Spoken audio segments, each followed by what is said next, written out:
Olá, olá, galerinha do bem, povo de Deus, alunos do nono ano de História. Estamos de volta para mais uma aula e na aula de hoje estaremos falando sobre o Brasil nos anos 20, né? A crise política do Brasil nos anos 20.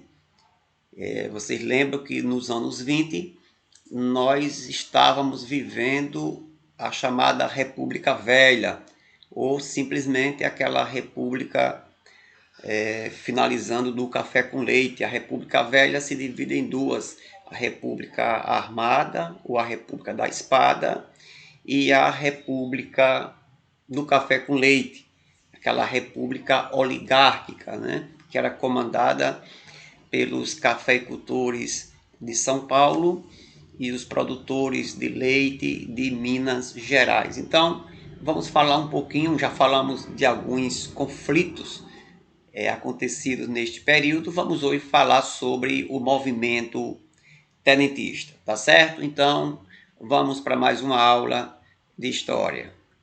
Então, vamos só procurar trazer aí a sua memória o que estava acontecendo no Brasil durante a década de 20, os 20 primeiros anos do século 20.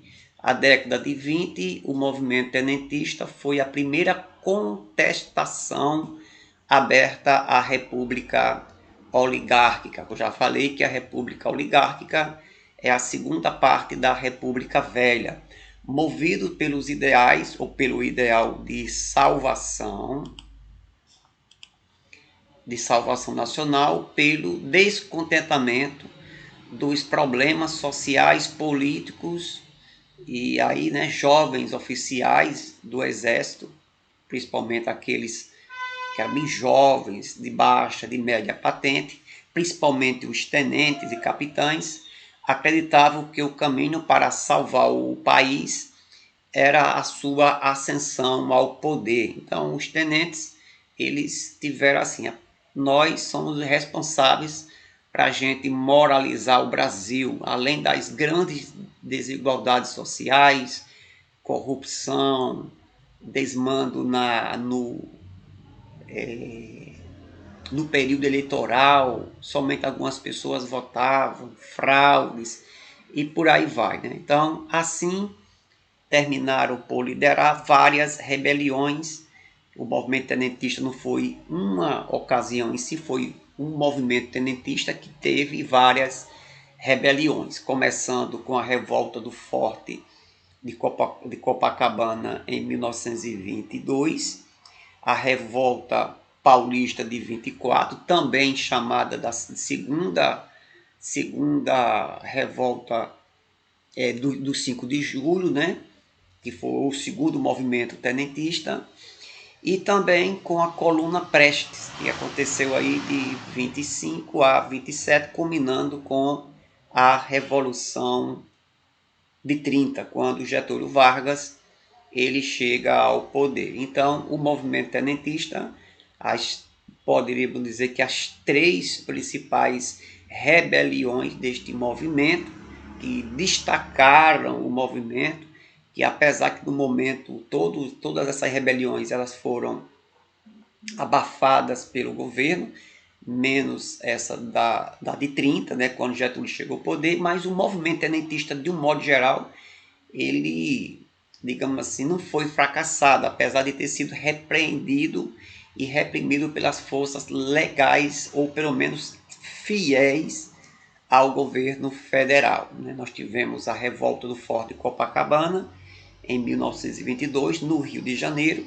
e esta revolta paulista, acontecida, lógico, no estado de São Paulo, no ano de 1924, né?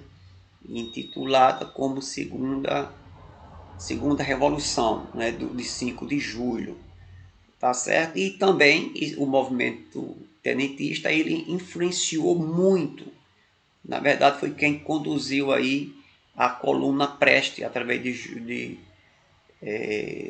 dos seus líderes, que correram boa parte do Brasil pedindo o apoio popular contra os desmandos do governo. Uma coisa interessante, eu acho que eu não coloquei aí, mas O movimento tenentista, ele não teve um líder, assim, tipo assim, não teve um líder muito conhecido. Tiveram várias pessoas, vários líderes que tiveram participações, digamos assim, muito preponderantes, mas não teve assim um líder como os outros movimentos tiveram. Então vamos lá.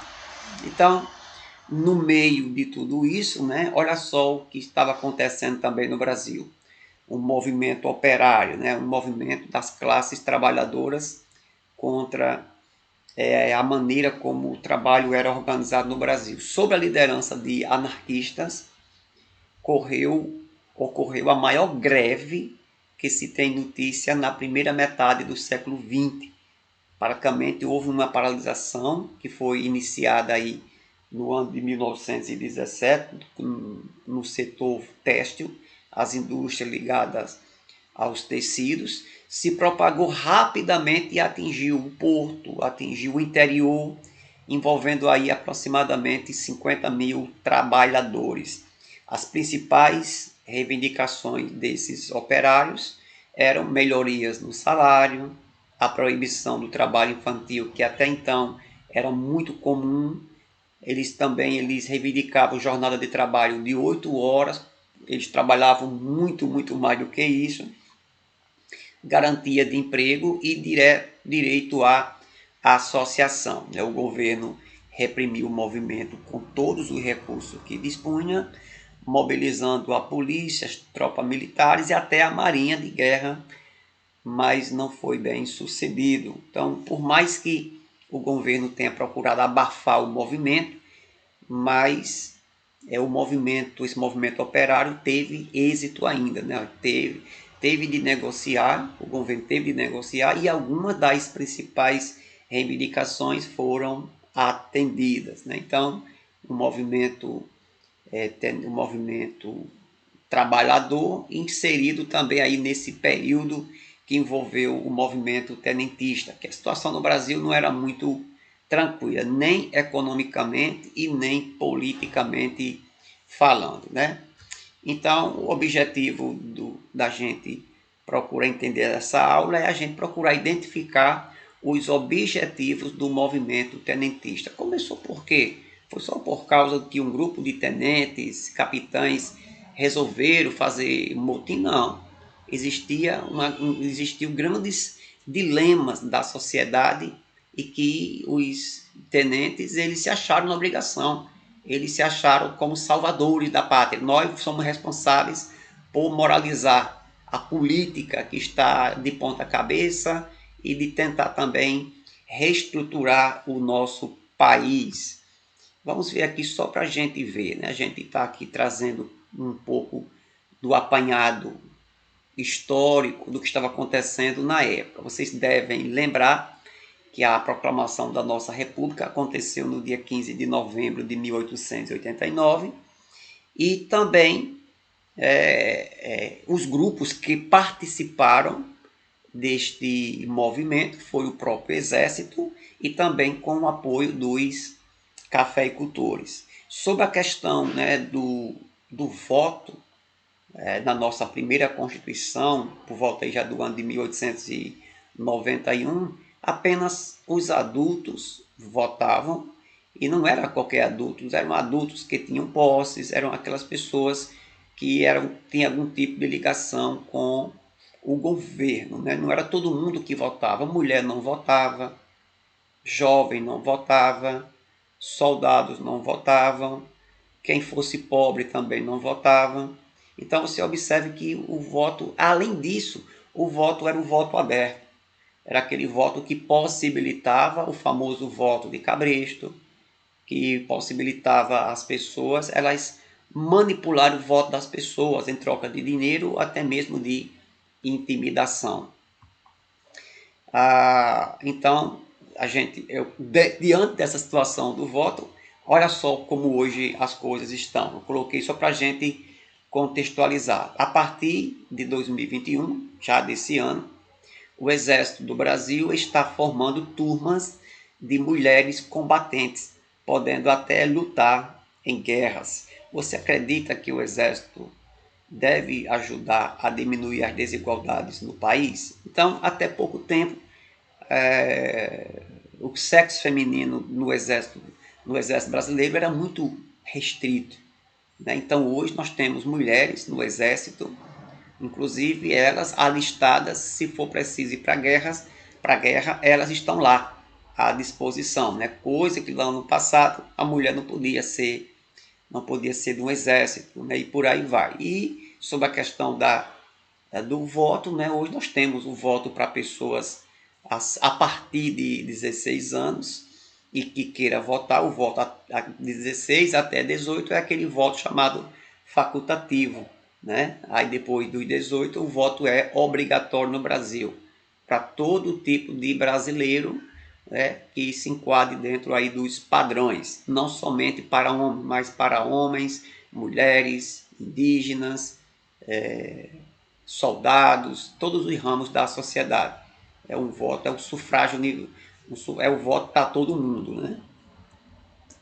Então, durante ainda esse período, né, só para a gente entrar no movimento tenentista, para a gente entender por que esse movimento se levantou para tentar moralizar o Brasil, né? Existia o domínio oligárquico, e que também esse domínio oligárquico era feito pelo coronelismo, uma aliança que existia entre os governadores com aqueles líderes regionais, os coronéis que comandavam aquelas terras, né? E que ajudavam o governo ajudava o governo federal. Em compensação, o governo federal apoiava os governadores e os governadores apoiavam os políticos locais dos coronéis, né? Então era um toma lá da cá. Então existia muito isso. A política era muito manipulada, tinha muita fraude. E também vocês devem lembrar que existia aquele período do famoso café com leite.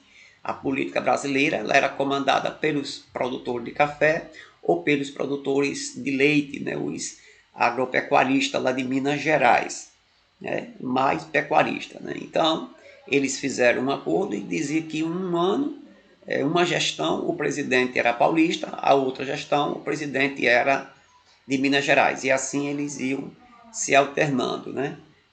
Os demais estados corriam por fora, tentando força na política, como Rio Grande do Sul, Rio de Janeiro, Bahia e também a Paraíba. A nossa economia era extremamente agroexportadora, principalmente a exportação do café e também da borracha. Lembrando também que nesse período aí dos anos 20, era aquele período onde o café tinha baixado muito o preço no mercado internacional. Então a prática de queimar café para tentar diminuir a produção, para ver se o preço subiria lá fora, já era também uma prática existente na nossa política, né? Na política também era uma medida econômica.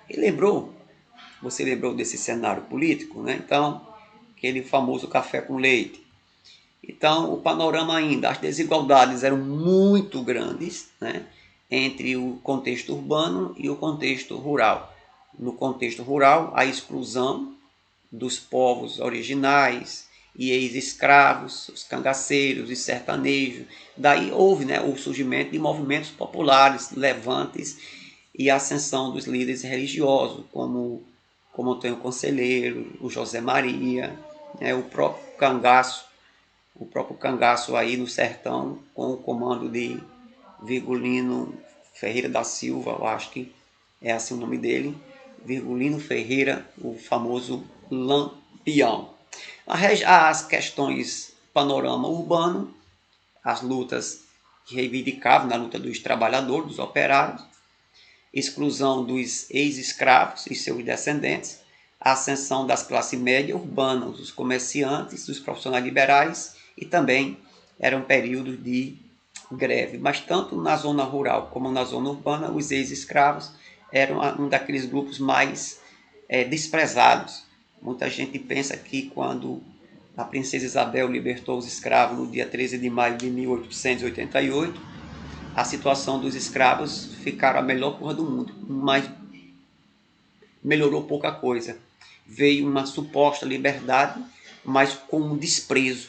Então, um negro livre, sem ter emprego, sem ter formação, sem ter estudo, sem ter amparo. Muitos deles até preferiram voltar a viver com os fazendeiros e diziam que não tinham gostado muito da liberdade que tinham dado a ele. É muito bem certo que toda liberdade deve ser conquistada e, além disso, deve ser mantida e facilitada pelos governos, tá certo? Então, este aí era o contexto do Brasil nessas duas primeiras décadas do século XX, principalmente na década de 20. Agora vamos entrar, propriamente dito, no movimento tenentista dos anos 20. Grupo de militares mostravam-se descontentes com as forças das oligarquias, com o uso da corrupção e também da violência. O tenentismo foi um movimento liderado por oficiais militares, principalmente tenentes e capitães, que pretendiam reformar a República. Era o objetivo do movimento tenentista: moralizar, reformar a República para ver se o Brasil ele crescia e era um país de todos. Até hoje, essa luta para que o Brasil seja um país de todos ainda é uma luta que precisa ser enfrentada. Então vamos lá. Então, o movimento tenentista, o que é que eles queriam? Eles reivindicavam a moralização na administração pública, coisa que não tinha. Eles também defendiam o fim da corrupção eleitoral, principalmente a ideia de quebrar essa manipulação dos coronéis, a questão do voto secreto, como hoje nós temos, né? Um sistema onde você vota e você vota em quem você quiser e a pessoa não precisa ficar sabendo em quem você votou. Até hoje o voto no Brasil já voltou a ser discussão, né? A justiça eleitoral confiável, existia a justiça eleitoral muito passiva, muito manipulada e manipuladora dos resultados das eleições, o ensino gratuito, que até então não era, além de ser gratuito, obrigatório a todos os brasileiros. Um dia desse a gente ainda tem dificuldades com essa questão do ensino para todos, né? Aí vamos ver o primeiro movimento, ou a primeira rebelião aí do movimento tenentista, que foi o que nós chamamos de Revolta dos 18 do Forte de Copacabana. Copacabana, Praia de Copacabana. Esse Forte 18 porque eram 18 integrantes, eram 18 pessoas que participavam do movimento. É bem verdade que o movimento era muito maior do que esses 18, mas a ideia de que o movimento foi atingido pelo governo, foi repreendido, mas 18 soldados, eles se enfrentaram o governo, fizeram uma passeata, se enfrentaram e eles foram mortos, né? Desses 18, pelo menos 16 não contaram a história. Nós vamos ver isso aqui por miúdo. O clima de hostilidade entre o presidente eleito Arthur Bernardes, que na época era o nosso presidente, e os grupos militares. Foi nesse contexto. O Marechal Hermes da Fonseca, que já era ex-presidente, foi preso por agitação política. O clube militar foi fechado. Então, em 5 de julho de 1922, militares do Forte de Copacabana, eles pegaram em armas para salvar a honra do exército e moralizar a política do país, né? Então, o governo interveio, o governo foi para cima, principalmente com aqueles grupos do exército leais ao governo, e centenas de militares, centenas de tenentes e capitães se renderam. Então, aí daí 17 militares, aí no meio desses 17 tinha um civil, esqueci até de dizer, no meio desses 18 aí, né? 17 eram militares e no meio lá do negócio teve um civil, uma pessoa que nem do exército ela entrou no meio da jogada e disse: eu estou com vocês.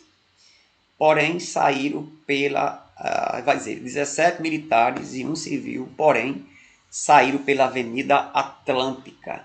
No combate com as forças do governo, só saíram com vidas os tenentes Siqueira Campos e Eduardo Gomes. Desses 18 aí que saíram marchando pela Avenida Atlântica, somente 2 contaram história. Os outros foram mortos pelas tropas do governo. Aí, depois, enquanto enquanto essa Revolução do Forte Copacabana foi em 18, foi, no caso, em 1922, só para a gente pegar aqui a data, 5 de julho de 1922. Este segundo movimento aconteceu também, né? Por isso que é chamado de 5 de julho, né? Aconteceu, né, o segundo 5 de julho, só que aconteceu no ano de 1924 e não aconteceu no Forte Copacabana, aconteceu no estado de São Paulo. Tenentes exigiam a saída de Arthur Bernardes, eles também exigiam voto secreto e melhoria e a obrigatoriedade do ensino primário. A liderança desse movimento ficou a cargo do Major Miguel da Costa e do general Isidoro Dias Lopes. Esse movimento também ficou chamado de Revolta de Isidoro, também ficou chamado de Revolta Esquecida.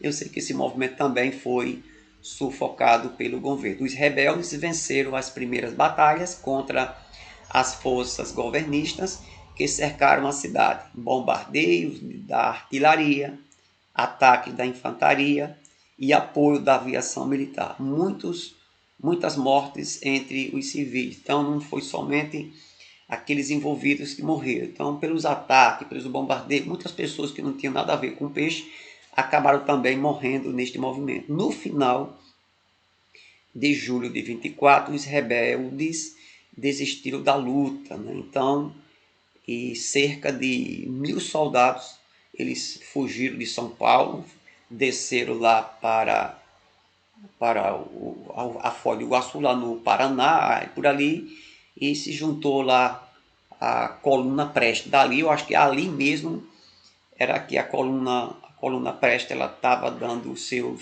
início.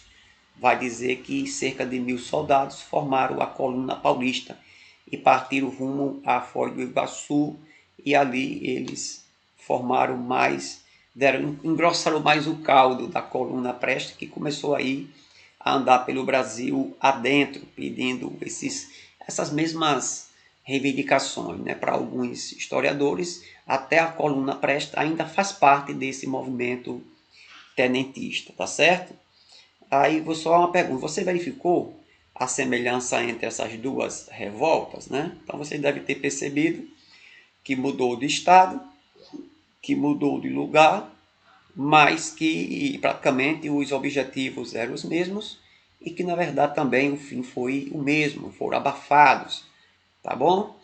Então, só para a gente finalizar a nossa aula de hoje, né? O movimento tenentista dos anos 20, formado por membros de patente mais baixa do Exército, marcou uma tentativa de combater o poder das oligarquias.